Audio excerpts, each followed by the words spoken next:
熊孩子把核桃塞进门缝，结果下一秒，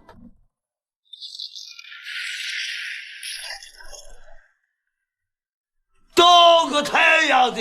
老杨离家多年的儿子突然回来，不仅带回来个洋女友，还给老杨带了个洋孙子。布鲁克斯，快叫爷爷！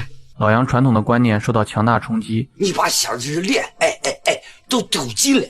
得知儿子还没吃饭，老杨给他做了碗香喷喷的油泼面。隔天一早，儿子和女友却不见了，只留下洋孙子和一封信。原来两人的工作计划突然有变，就把布斯托付给老杨照顾几天。儿子的决定让老杨措手不及，他不想让村里知道儿子找了个洋寡妇，也不想让人笑话他孙子不是亲生的。于是他让布斯乖乖待在家，自己准备去把儿子追回来。他坐摩托车来到汽车站，却早已不见儿子的踪影。担心布斯一个人在家，老杨又马不停蹄跑了回去。玩累的布斯在沙发上盖着锅盖睡着了，老杨只好暂时充当起他的看护人。可中西文化的差异很快就显现出来。布斯嫌弃地从茅房跑到老杨身边，臭就对了嘛，茅房想我是厨房，农村就这条件，你凑合着用吧。见布斯一动不动，老杨继续调侃，不然那你就憋着，要不然就回你美国拉去。布斯闻言就朝屋里走，老杨一看急了，这熊孩子不会拉到屋里吧？他用毛巾绑住布斯的口鼻，又让他拿根香就不臭了。布斯嚷嚷着要吃汉堡包，老杨不知道汉堡是什么东西，他来到小卖部寻找，老板娘告诉他要到县城去买。老杨听后准备离开，却被老板娘叫住，保总，我给你们做一个。这是汉堡哥吗？中国的汉堡哥。见布斯吃得津津有味，老杨得意地感慨起来，他还以为汉堡是啥高科技产品呢。不就是把我们中国肉夹馍的面饼子换成你们的面包而已吗？还汉堡哥呢？吃完汉堡，布斯嚷嚷着要喝牛奶，老杨只好再次来到小卖部，可找了半天也没有找到。老板娘告诉他前阵子进过一批，结果没人买，放着都过期了。哎，你买这干啥？那啥，最近这个睡眠不好，想补一下。老杨想让老板娘给他进一箱，老板娘却让他去找文化站的王站长。王站长养了一头奶牛，直接可以喝到新鲜的牛奶。王站长准备筹办个皮影戏班，以此来丰富村民们的文化生活。老杨可是皮影戏方面的专家，王站长想让他把皮影戏传承下去，可老杨听后却气不打一处来。原来以前也有领导说要发展皮影艺术，结果没搞几天领导升官就中断了，这大大打击了老杨的积极性，所以他对王站长也没有信任。临走时，老杨执意塞给王站长5块钱，他不想因此欠下人情。回到家，老杨把煮开的牛奶放在台阶上，没成想却被布斯拖着的床单给打翻了。老杨接过床单一瞧，哎呀，多大岁数了嘛，还尿床呢？害不害臊嘛？没想到布斯人小脾气可不小，听了老杨的话，拿起书包就要回家。老杨见状，赶紧把他抱回屋。他知道可能是伤了孩子的自尊。晚上，老杨给自己做了碗油泼面，布斯则眼馋地吃着泡面。老杨给他夹了一筷子面，他却不吃。不想吃，我吃，才是一个。布斯拿出自己画的蜘蛛侠，老杨看了又嘲讽起来：画画我是讲究天赋的，就你这东西，我脚趾头都比他画得好。老杨拿出给儿子结婚准备的被褥，他让布斯单独睡在儿子的房间。半夜，布斯却被老杨的呼噜声吵醒。他拿着手电筒来到老杨床前，爬上床把他的嘴巴合上。因为害怕一个人睡，布斯悄悄钻进了老杨的被窝，这让独居多年的老杨体会到了久违的温暖。没想到平静的晚年生活会被这个洋孙子彻底打破。老杨家的院子里有口井，担心布斯掉下去，他搬来一块石头堵住井口。见布斯使出吃奶的劲也挪不动，老杨这才放心回屋睡大觉。可布斯却不让人省心，看到树上有个蜘蛛网，他便想要爬上去观察蜘蛛，结果爬了一半又害怕的不敢下来。爷爷！最后布斯从树上摔下来。你咋不爬到天上去？把你胆子肥的！你万一有个3长2短的，我咋给你妈交代？老杨一边给他抹药一边教育。吃饭时，布斯又嚷嚷着要喝牛奶，被老杨说他这是臭毛病。布斯就又拿起书包准备离家出走。这次老杨也不惯着他。你个随从话就跟我来这一说，我老实告诉你，中国人民从来都不是被吓大的。可老杨是刀子嘴豆腐心，担心布斯真的离家出走，他只好又拿着盆去找王站长要奶。王站长借机继续说起皮影班的事。老杨一听脑袋就像炸开了一样，对王站长也没了好感。他扯开话题问王站长懂不懂外语。我就在部队学过2天英语。吃饭咋说 eat， 那狗是 dog， 对，日呢，太阳是 sun， 连起来就是刀哥伞。哎，你是刀哥伞。对，哎呀，杨叔你别说，你这发音还挺标准的。刀哥伞，听着这么像骂人呢。就这样，老杨学会了一句脏话，回到家他的外语就派上了用场。淘气的布斯把他的皮影翻出来 monkey， 见心爱的皮影被翻得一团糟，老杨气得破口大骂：刀哥太阳的，随便乱翻人家东西。他生气地把布斯推出门。走。老杨心疼地整理着皮影，这时屋外的布斯却大叫起来，担心杨孙子被人发现，老杨只好拿出皮影让他玩，可这一头黄发怎么也看不顺眼，于是隔天他就带布斯来到县城，把他的黄头发染成了黑的。好，还是黑的好，漂亮，看着顺眼。为了安抚布斯的情绪，老杨把自己的头发也染了，还带他去吃了羊肉泡馍。这回吃汉堡喝牛奶的布斯不挑食了，吃的那叫一个狼吞虎咽。你国家肯定没有这么好吃的东西。回去的路上，布斯想要一个蜘蛛侠面具，多少钱？30。你穷疯了吧？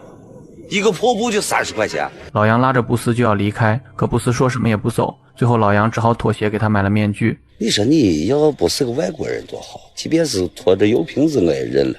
你长得跟个小鬼一样，让村里人笑话。老杨说这个面具他在电视上见过，在中国他就是个蜘蛛精，孙悟空才是有大闹天宫的真本领。晚上老杨背着布斯回家，却被王站长正巧碰上。老杨谎称儿子娶了个新疆媳妇，生了这个洋气的娃娃。少数民族吧。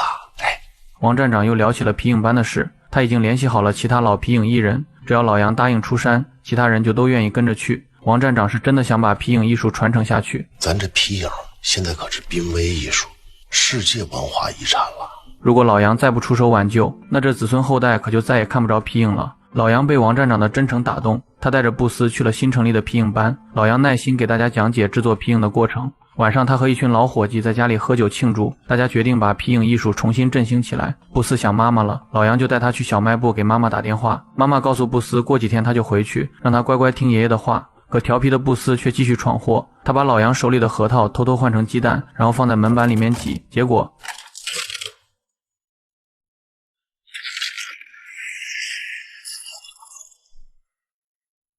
倒个太阳的！老杨追着布斯满院子跑，一不小心踩烂了布斯心爱的蜘蛛侠。布斯在玩具前停下，落寞的神情让老杨瞬间没了脾气，他眼里满是对杨孙子的心疼。为了哄布斯开心，老杨托王站长到县城再买个蜘蛛侠，可买了一大堆也没找到蜘蛛侠的玩具。这下布斯更不开心了，他生气地抱着被褥和老杨分开睡。早上布斯看到一只蜘蛛，他好奇地伸手去抓，结果却被咬伤住进医院。幸好蜘蛛没有剧毒，医生说输完水抹点药就没事了。晚上老杨照着被踩坏的蜘蛛侠，在皮影纸上描摹轮廓，然后拿出刻刀，小心地裁剪出蜘蛛侠的形状。这一笔一划，一针一线，都是老杨对这个杨孙子的宠爱。等布斯醒来，发现爷爷给他做的蜘蛛侠，他拿在手里爱不释手。爷孙俩还玩起了孙悟空大战蜘蛛侠的游戏。我是蜘蛛侠啊？你是谁？我是孙悟空。你这个蜘蛛精，是不是要来吃俺师傅的肉呢？两人的关系也因为皮影戏变得亲密无间。老杨还教布斯用筷子，带他到山坡上放羊，大大方方骑车带他在村子里兜风。他不再担心布斯被人认出来是外国人。老杨开始把这个洋孙子当成亲孙子看待，爷孙俩还互相教起对方唱歌。他大舅他二舅都是他舅，高桌子的板凳都是木头。他二舅都是木头。B-I-N-G-O and bingo, what's the name? 老杨也学会了几句简单的英语。很快到了布斯要离开的日子，儿子和洋女友从可可西里回来了。晚上老杨和布斯拉钩，约定春节一起吃团圆饭。布斯向妈妈展示爷爷给他做的玩具。儿子告诉老杨他和布斯妈妈分手了。老杨知道儿子的事他管不了，他让儿子不要把这件事告诉布斯，等看完皮影演出再带布斯离开。他怕我闹你。老杨带布斯来到井边，他说这口井深的能到美国。你回老家以后要是想爷爷的话，就站在你院子里头喊爷爷，爷爷就在这口井里头答应你。爷爷，哎，爷爷，哎，不是 ，Let's go。老杨牵着布斯去看自己的皮影演出，一路上脚步都慢了几分，心里满是不舍。短短几天相处，一老一少早已从陌生变得亲近，彼此都有了深厚感情。你以后有机会到中国来，不要忘了来看看爷爷。记住了？记住了。哎，我们过年一起吃饭。对，过年一起吃饭。温暖的夕阳把两人的身影紧紧靠在一起，仿佛想把这最后的时光都悄悄留住。演出开始前，老杨一直偷偷看着布斯，他不知道爷孙俩以后还能不能再见。很快表演开始，老杨在幕布后面卖力表演，布斯在台下津津有味地看，这时妈妈来叫布斯离开，他们买了晚上回国的机票。儿子过来和老杨告别，老杨让儿子把自己珍藏的大闹天宫皮影送给布斯。最后布斯被强行带走，老杨的眼眶也早已湿润，他努力控制不让眼泪流下。此后老杨又过回了独居的生活，他常常对着井口发呆，回忆起与布斯在一起的点点滴滴。曾经骗孙子的话他却当了真，仿佛这口井真能听到布斯的声音。爷爷，哎，布斯，哎呀，这个蜘蛛精这么厉害！布斯，爷爷，拉狗上吊。转眼到了大年30，老杨孤单地躺在摇椅上，这时电话铃声响起，他接起电话，原来是布斯打来的。布斯啊，嘿嘿。结果下一秒门被推开，爷爷过年好。儿子和布斯妈妈又和好了。布斯，他们一起来陪老杨过年。